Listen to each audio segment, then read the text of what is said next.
AP స్ఫూర్తితో మారిషస్ను అభివృద్ధి చేస్తామన్నారు ఆ దేశ ప్రధాని ధరంబీర్ గోకుల్. అతిథులను గౌరవించడంలో భారతీయులు ముందుంటారని చెప్పారు. మారిషస్లో నిర్మిస్తున్న హరహర దేవస్థానంలో టీటీడీ సలహాలు, సూచనలతో వేద పాఠశాల ఏర్పాటు చేస్తామన్నారు గోకుల్. తిరుమలలో పర్యటించిన ఆయన ధర్మగిరిలో శ్రీ వెంకటేశ్వర వేద విజ్ఞాన పీఠాన్ని సందర్శించారు. టీటీడీ అదనపు ఈవో వెంకయ్య చౌదరి, వేద విజ్ఞాన పీఠం ప్రిన్సిపల్ కుప్ప శివసుబ్రహ్మణ్య అవధాని ధరంబీర్ గోకుల్కు స్వాగతం పలికారు. తర్వాత శ్రీవారు, గోదాదేవి అమ్మవార్లను ప్రత్యేక పూజలు నిర్వహించారు. కార్యక్రమంలో వేద పాఠశాల అధ్యాపకులు, విద్యార్థులు సామూహిక వేద పారాయణం నిర్వహించారు. తాను అధ్యాపక వృత్తి నుండి మారిషస్ దేశానికి అధ్యక్షునిగా ఎన్నికయ్యారని వివరించారు గోకుల్.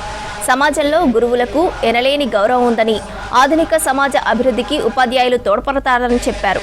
ప్రపంచ తెలుగు మహాసభలకు వచ్చిన సందర్భంగా తిరుమల శ్రీవారిని కుటుంబ సమేతంగా దర్శించుకోవడం సంతోషంగా ఉందన్నారు.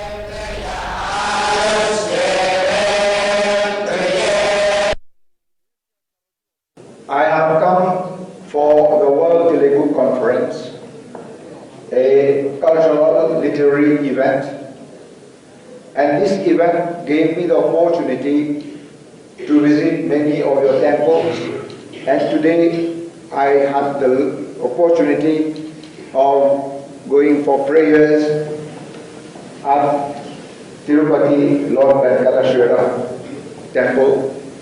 This is a unique opportunity for me. I felt I have come closer to the Almighty. ఇప్పుడు వరల్డ్ తెలుగు మహాసభలకు ఇక్కడికి వచ్చాను. ఇక్కడ రావడం వల్ల చాలా ప్రాంతాన్ని, చాలా ప్రదేశాలను చూసే అవకాశం వచ్చింది. దీనిలో భాగంగానే ఇక్కడ వెంకటేశ్వర స్వామి యొక్క టెంపుల్ దర్శించడం జరిగింది.